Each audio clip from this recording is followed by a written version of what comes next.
उपन्यास के प्रिय पाठकों, मैं आज आपके सामने अंतर्राष्ट्रीय पुरस्कार प्राप्त रेत समाधि गीतांजलि श्री का ऐसा उपन्यास है जो इस समय हिंदी पट्टी में चर्चा का विषय बना हुआ है।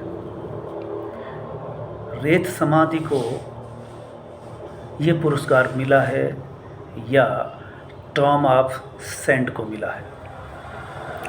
इस उपन्यास की अनुवादिका डेजी डेजी रॉकवेल इसे इसके आकार से लगभग दुगने पृष्ठों में अनुवाद करती है और यही कारण है कि यह उपन्यास कई कारणों से इसकी विषय वस्तु को लेकर के, कथानक को लेकर के, भाषा शैली को लेकर के और अनुवाद पर पुरस्कार मिलना इस तरह से विवादास्पद हो जाता है। मैं उपन्यास का एक आम पाठक रहा हूँ। संयोग से उपन्यास पढ़ने की लत मुझे रेत समाधि तक पहुँचा देती है। मैं जब इसे पढ़ रहा होता हूँ, संयोग से आज से मुश्किल से महीना भर हुआ होगा कि खबर मिलती है इसे बुकर पुरस्कार मिल गया है। रातों रात ये उपन्यास और उपन्यासकार गीतांजलि श्री दोनों पर बातचीत होने लगती है। व्हाट्सएप, फेसबुक और यूट्यूब पर कई वीडियो बनते हैं। चर्चा में आए इस उपन्यास पर हाल ही में करण सिंह चौहान द्वारा एक अच्छी खासी वार्ता उपन्यास पर सुनने को मिली। मैं उससे काफ़ी प्रभावित हुआ और स्वीकार करना पड़ता है कि कुछ खास विशिष्ट पाठक जो आलोचक की हैसियत रखते हैं, वो उपन्यास की समीक्षा, आलोचना, मूल्यांकन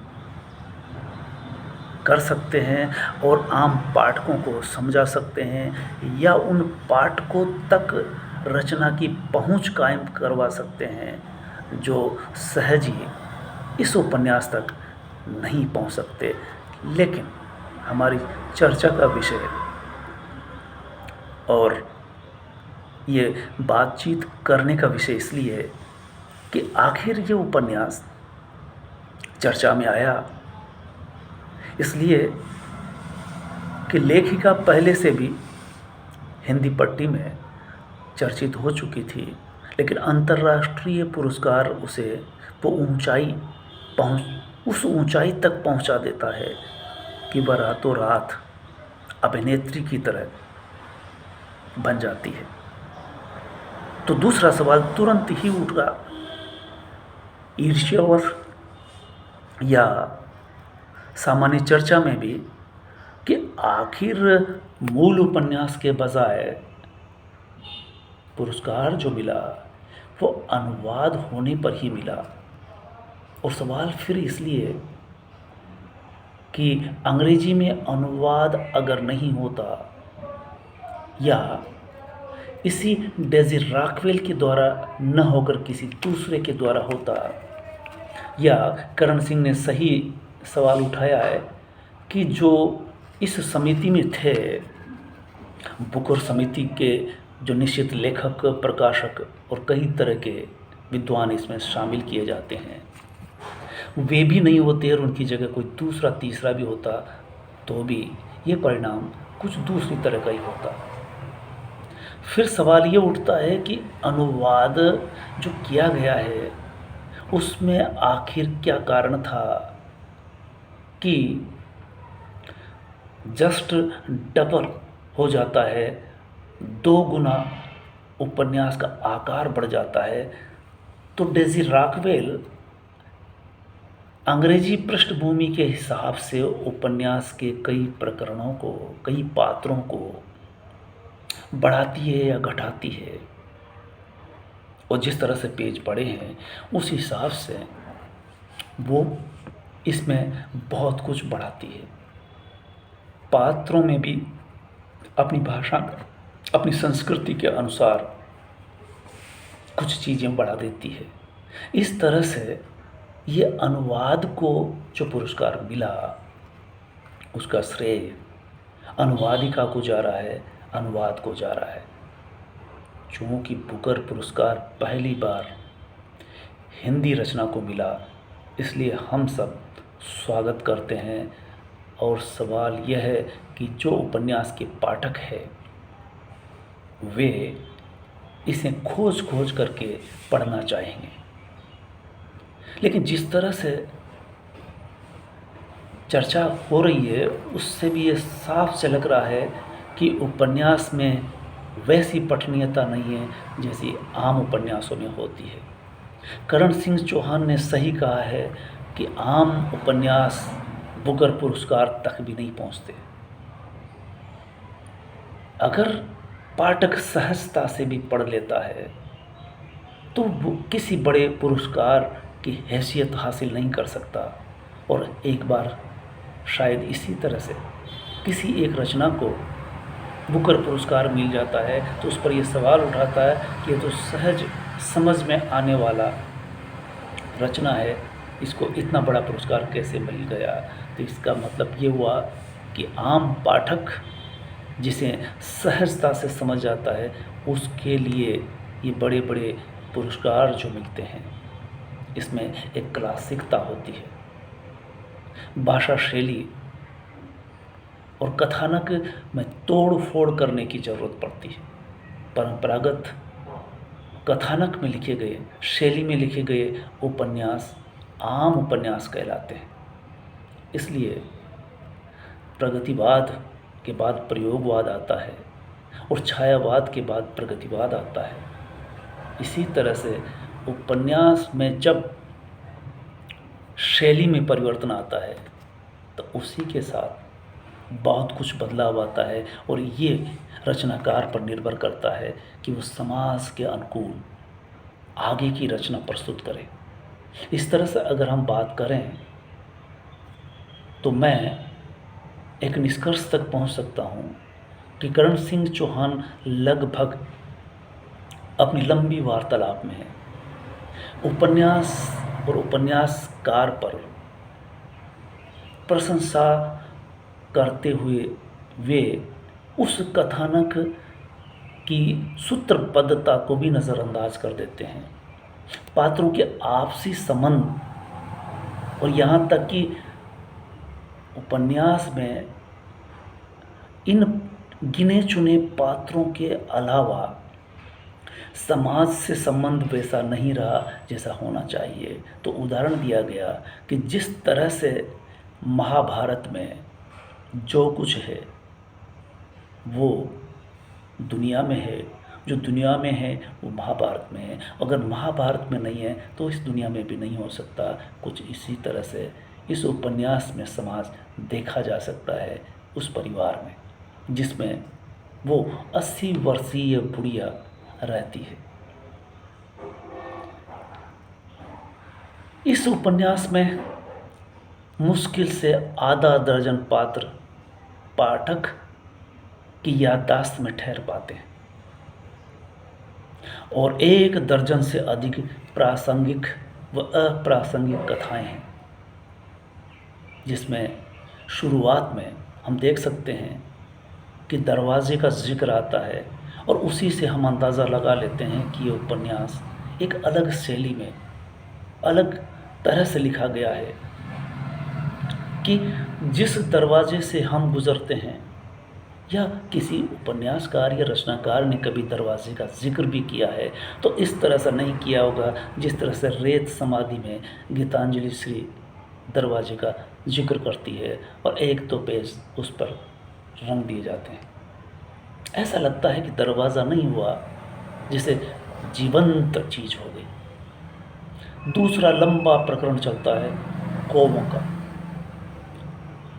और ये जो 1 दर्जन से अधिक प्रासंगिक कुछ और अधिकांश कथाएं पाठक को अप्रासंगिक सी लगती है जिसमें कौवा की कथा जो लंबी चलती है, पेज दर पेज चलती है, लेकिन इसकी खासियत अगर देखें तो एक नज़र आती है कि जितना मानवीय विकास, समाज विकास कर रहा है, भौतिकवादिता की तरफ बढ़ रहा है, इससे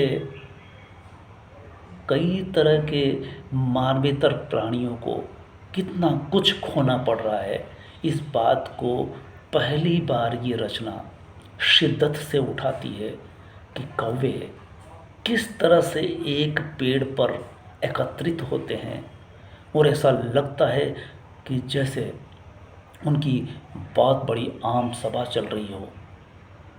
आसपास के जितने भी कौवे थे पेड़ पर आ जाते हैं।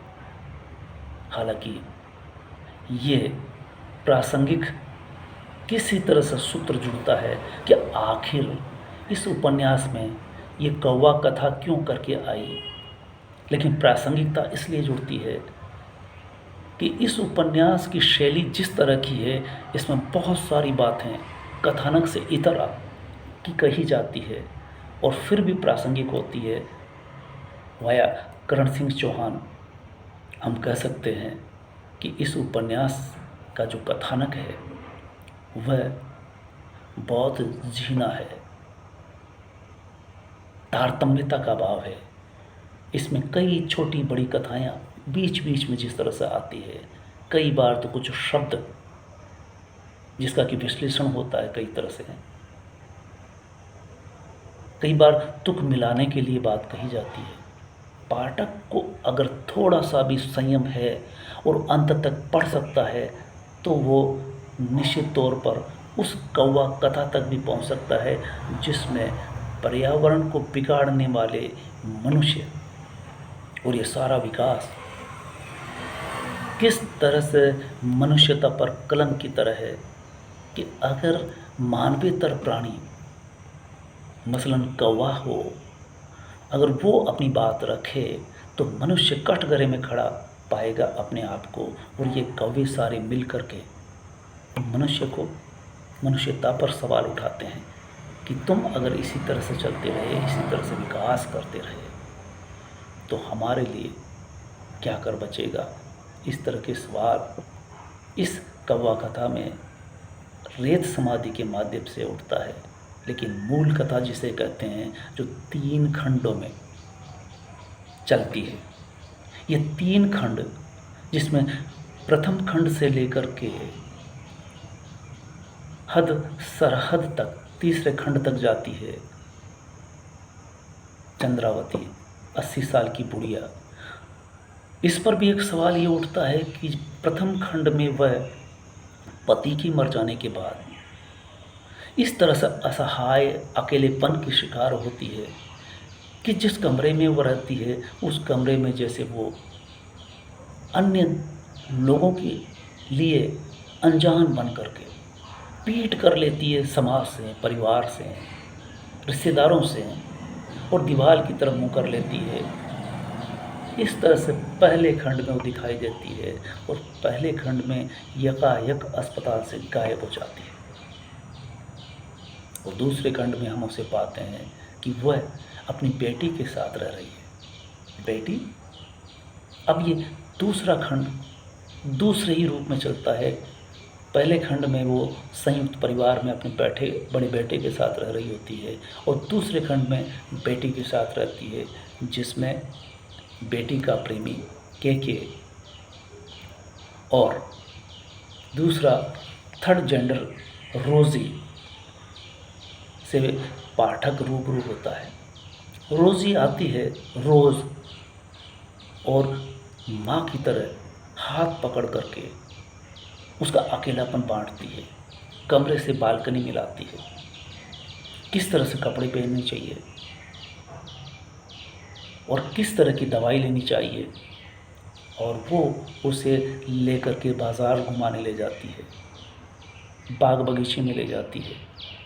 इस तरह से वो बुढ़िया जो पहले खंड में खाट पकड़े हुए थी, दूसरे खंड में वो पहले फ्लैट में चलने लगती है। इनके देख रेख से बेटी और रोज़ी दोनों की देख रेख से इतनी दुरुस्त और तंदुरुस्त हो जाती है कि वो चल फिरने लगती है और अब वो बाज़ार और शहर का भ्रमण करती है। आप ताज्जुब करोगे कि इस कथानायिका जो शुरू से जब उपन्यास चलता है तब वो एक तरह से असहाय सी बेड रेस्ट करती हुई दिखाई देती है, दूसरे में वो किसी तरह से चल फिर पाती है और तीसरे खंड में वो देश को लांघ करके पाकिस्तान पहुंच जाती है बेटी के साथ बिना पासपोर्ट के। इस तरह से ये उपन्यास हमें, जो आप देख सकते हैं रेत समाधि, ये उपन्यास में कई तरह की शैली आप देखेंगे कि आम उपन्यास से अलग है। किस तरह से, उदाहरण के लिए मैं पहले खंड से ये प्रकरण पढ़ कर के आपको सुनाना चाहूँगा कि जिसमें बेटा माँ से बात कर रहा है, अम्मा वो पापा की गाड़ी का क्या नंबर था? पापा की गाड़ी? माँ फ़ोन पकड़े झूलने लगी। झूले पर? अरे वही जो फतेहपुर में ली थी। हाँ, फतेहपुर में ली थी। उसका नंबर क्या था? गुलाबी फिएट थी। अब तो देखने को नहीं मिलती। मैं नंबर पूछ रहा हूँ। उसी में ड्राइव करके लखनऊ जाते गौतम साहब से मिलने। उनकी लड़की का भी क्या खूब नाम था। एक चीज़ अम्मा, मैं नंबर पूछ रहा हूँ। उससे क्या? कानपुर भी गए थे। स्वरूप नगर तुम्हें कुत्ते ने काट लिया था। मोटे मोटे इंजेक्शन लगे थे, पर पालतू कुत्ता था। उससे क्या? नंबर याद है? नाम था अड़गड़ानंद कुत्ते का। बड़े हंस पड़े। नहीं जी, जिनका कुत्ता था उनका। अम्मा, मैं फिएट का नंबर पूछ रहा हूँ। अरे वो मुझे क्यों याद रहे? और अड़गड़ानंद क्यों याद रहे? अरे तुम्हें काटा था उन्होंने, पता नहीं है अभी की गए, भले आदमी थे, काटते थे तब भी। ये आप पहले खंड का वो प्रकरण। दूसरा प्रकरण ये देखिए जिससे आप ये अंदाज़ा लगा सकते हैं कि उपन्यास की शैली किस तरह की है कि जब वो तीसरे खंड में सरहद पार करके पाकिस्तान चली जाती है तो पाकिस्तान में सरहद को लेकर के जो बात कही गई है वो बड़ी मानीखेज है। देश विभाजन पर कई रचनाएं सामने आई। कृष्णा सोबती की यशपाल का झूठा सच, तमाशा आदि और कई कहानियां हैं। इसमें टोबा टेक सी मंटो की। आप ये देखिए इसी बात को किस तरह से यहाँ उठाया गया है। माँ छड़ी मिट्टी में टिका के उठने लगी, उठती जाती है, खड़ी होने को उसके बाद भी उठती जाती है, जैसे छोटी नहीं लंबी होती जाए। खैबर के आसमान से सिर सटाती, आओ अब वो ऊंची खड़ी है और सब आंख ऊपर किए एक हाथ गाल पर दिए सुन रहे हैं। सरहद, माँ कहती है, सरहद जानते हो सरहद क्या होती है? बॉर्डर। क्या होता है बॉर्डर? वजूद का घेरा होता है, किसी शख्सियत की टेक होता है, कितनी ही बड़ी कितनी ही छोटी। रुमाल की किनारी, मेज पोश का बॉर्डर, मेरी दोहर को समेटती कढ़ाई, आसमान की सरहद, इस बगिया की क्यारी, खेतों की मेड़, इस छत की मुड़ेर, तस्वीर का फ्रेम। सरहद तो हर चीज़ की है, लेकिन सरहद निकालने के लिए नहीं होती, दोनों तरफ को और उजालने के लिए होती है। तुमने मुझे निकाल दिया, मैं निकल जाऊं? नहीं। सरहद के बारे में वो जो व्याख्या करती है वो बड़े तारीफ़ के काबिल है। सरहद बंद नहीं करती, खोलती है, आकार बनाती है, किनारा सजाती है। किनारी का इस तरफ भी खिल जाता है और उस तरफ भी। नक्काशी कर लो, बेल बूटे टिमका दो, असली नगीने लगा दो, क्या है बॉर्डर, वजूद को उबारता, ताकत देता, न कि चीरता। इस तरह से उपन्यास की नायिका मुझे आश्चर्यचकित करती है जब वो थानेदार से बात करती है और जो तर्क देती है। दोनों देशों के मुखिया, बड़े नेता कभी भी इस तरह के सवाल नहीं उठा सकते। एक रचनाकार ही उठा सकता है कि आखिर जो बंटवारा हुआ वो झूठा था, गलत था, मनुष्यता के खिलाफ था। इस तरफ की जनता और उस तरफ की जनता ऐसे बंटवारे को स्वीकार नहीं करती। दरअसल मुसलमान भारत का हो, वो हर मोहल्ले में रह रहा है, साथ रह रहा है, किसी भी तरह का झगड़ा नहीं है। अगर वो झगड़ा भी है तो इस तरह के झगड़े भाई बंधुओं में पारिवारिक झगड़े भी होते हैं, उस तरह के झगड़े हो सकते हैं। लेकिन राजनीति देश का बंटवारा करवाती है, दो देशों को बांटती है और इसके बाद अपने ही देश में लगातार पार्टीशन करती है। कमलेश्वर का उपन्यास पाकिस्तान याद आता है। इस तरह से हम कह सकते हैं कि ये उपन्यास कई तरह से सवालों के घेरे में रहेगा। अगर पाठक पैसेंस रखे, संयम रखे, तो वो इस उपन्यास में बहुत कुछ शैली की दृष्टि से पा सकता है। कथानक भले ही इसका उतना पठनीय न लगे, विषय वस्तु बेशक उतना नहीं जोड़ती, लेकिन शब्द, वाक्य विन्यास और ये छोटी छोटी लघु कथाएँ पाठक अगर संयम से गुजर जाए तो वो बहुत सारी चीज़ें ऐसी पाता है कि वो संतोष महसूस करता है कि उसने कोई उम्दा रचना पढ़ी है। धन्यवाद। देखते रहिए और आगे बढ़ाते रहिए। आप भी पढ़िए और महसूस करेंगे कि रेत समाधि किस तरह से अलहदा उपन्यास है। वाकई में इसे ये पुरस्कार मिलना चाहिए।